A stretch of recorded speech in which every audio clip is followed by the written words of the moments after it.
A strange man was at the door with a pass for our medical facility. I refused him entry. Darius, how could you know he didn't need our help? His clothes were too finely tailored to be for Whitechapel. Perhaps just a friend of that stray poet who is always about. Richard Nithercott? No, not of the same cloth, this man. I suspect some machination from that journalist. Clayton Darby. Is he still asking questions? Yes. I saw him drifting around St. Mary's Church. I swear he is tracking me, just downwind.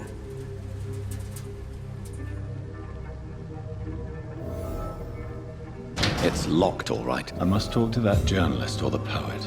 They must know about Darius. Nearby the church they just mentioned.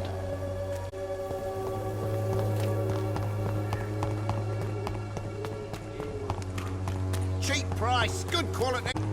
For there is no protection against malevolence and trickery. You are blinded by your false faith.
I'm Dr. Reed. I would like to ask you a few questions. Please be my guest. Although I may not be the best informant regarding this part of town, my words speak about that which the eyes cannot see. Really? Are you an artist of some kind? I'm a poet, sir. Richard Nithercott, at your service. May I ask you a few questions about the district? Extraordinary part of town, is it not? I'll be glad to help you, if I can. What can you tell me about an old man called Darius? Darius Petrescu? Yes, I know him. At first, I thought he was only a small publisher. I invited him to publish my work, but his reaction was pretty clear. Not interested in your talent? Darius is an old political activist who takes delight in printing tracts and lampoons. Those communist activities only require mediocre writing skills.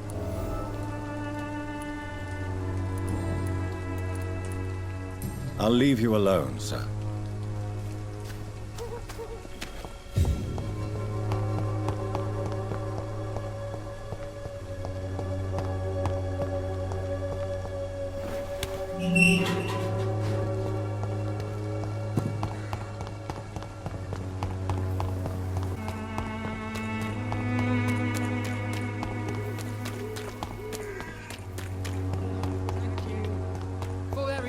Protection against...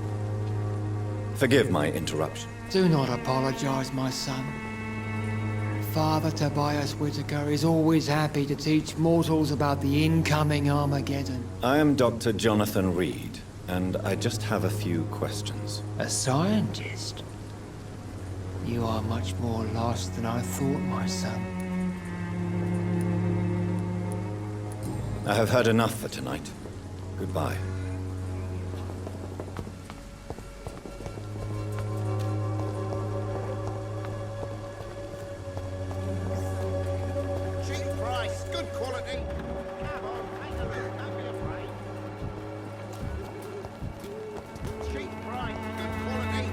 Come on, take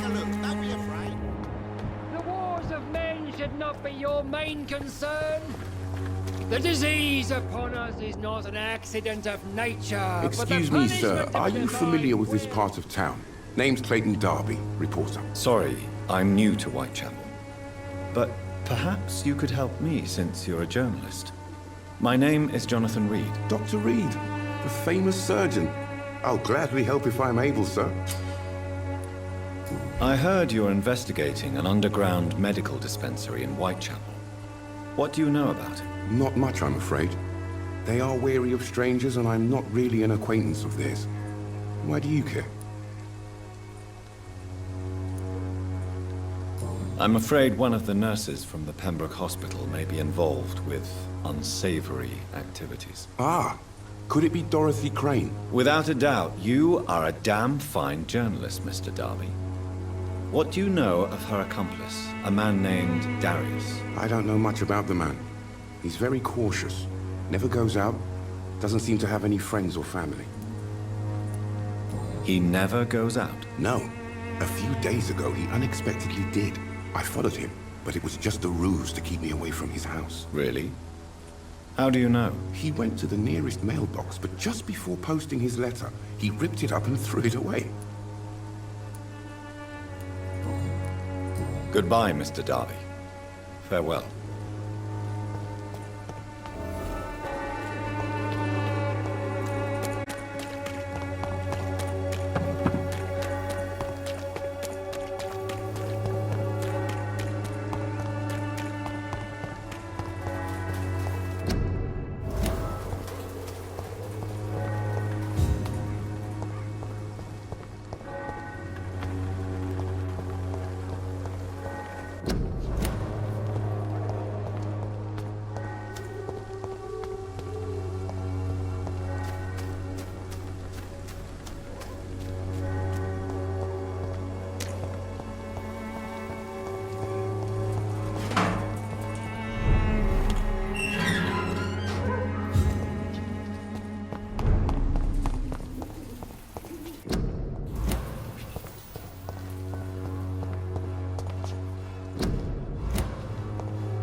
The content of Darius' letter to his children could give me more leverage to enter. Darius is a bit less of a mystery now. It should not be that difficult to incite him to let me in.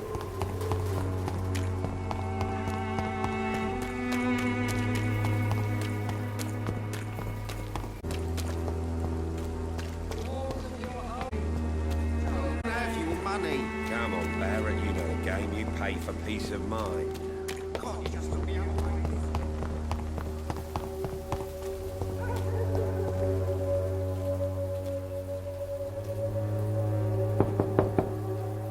Mr. Petrescu, just 1 minute, please. You again? Go away.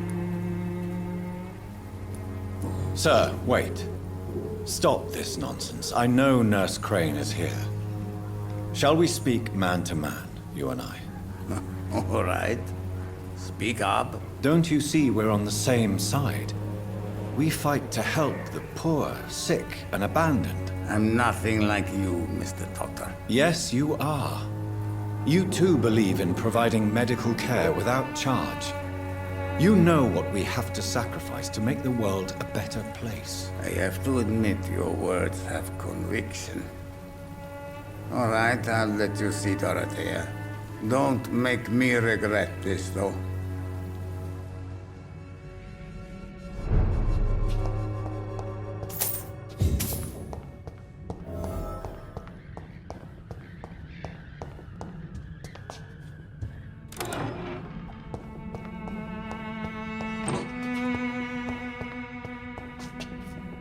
It's locked.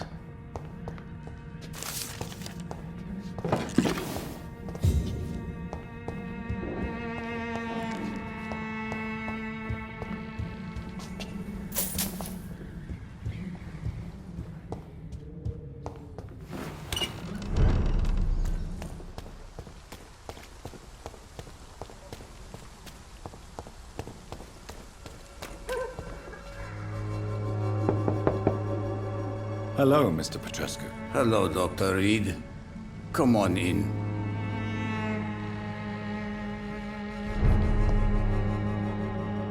If you want to talk to Dorothea, you must go across the courtyard and take the stairs. We've not been formally introduced. May I ask your name and occupation, sir? I am Darius Petrescu. I'm here to keep snitches and spies away from Dorothea. And I also run this little print shop.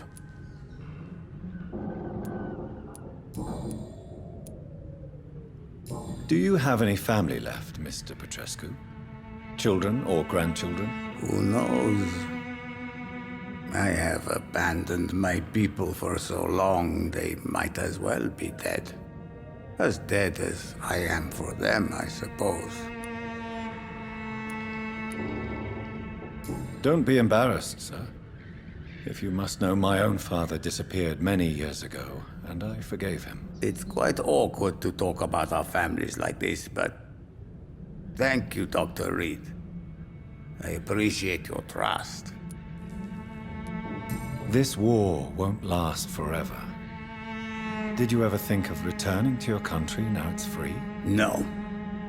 I have taught strength and determination to my sons and daughters. I'm an old, dying man who only has memories of better times to cherish. I know you fought for your country when it was occupied, Darius. Tell me more about it. I know my days are numbered, and I know I won't see my homeland again. But I fought for Romania all my life, and I will until my last breath. But Romania escaped the grasp of the Austro-Hungarian Empire. It's a free country again. But it's not the country I fought for. My homeland is not appeased, Doctor.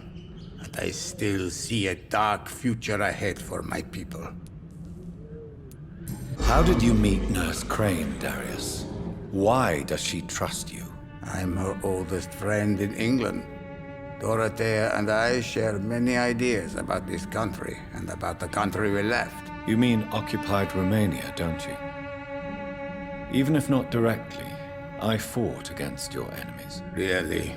Then perhaps you have more in common with Dorothea than meets the eye, Dr. Reed. How did you meet Nurse Crane, Darius? I'm her old... You mean occupied Romania, don't you? Really? Goodbye, Mr. Petrescu.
Razvan, can you hear my voice?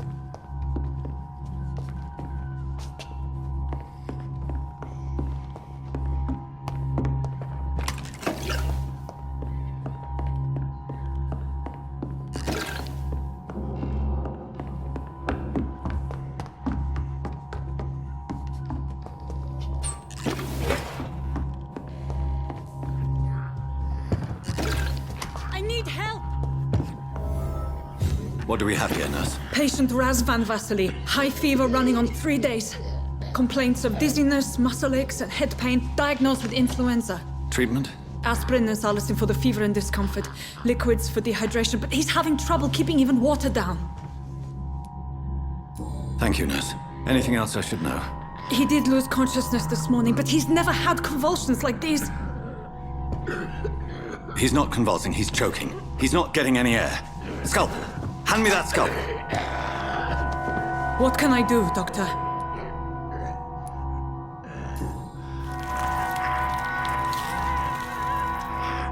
I need to perform a tracheostomy. Short pipe. That rubber tube will do. We're going to cut a passage for air through the neck. Yes, Doctor. He's breathing again, but he's coughing up blood. Internal hemorrhaging. I need to make another incision into the chest cavity to drain the fluids from the lung. Prepare another tube. A thoracostomy? Doctor, we've nothing to fight the infection. We need an aseptic environment. Don't question me, nurse. I need a drain. Now. Yes, Doctor.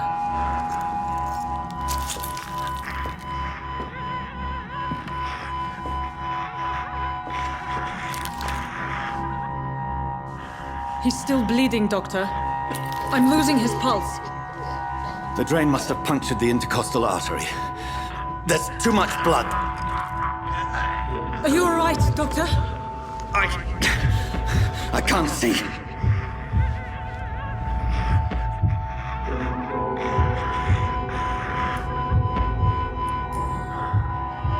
I must first suture the artery.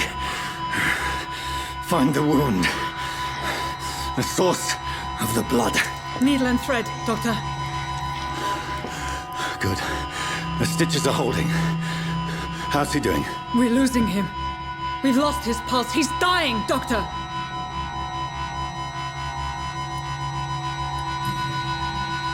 Cardiac massage, now. Cardiac... What? Are you making this up as you go along?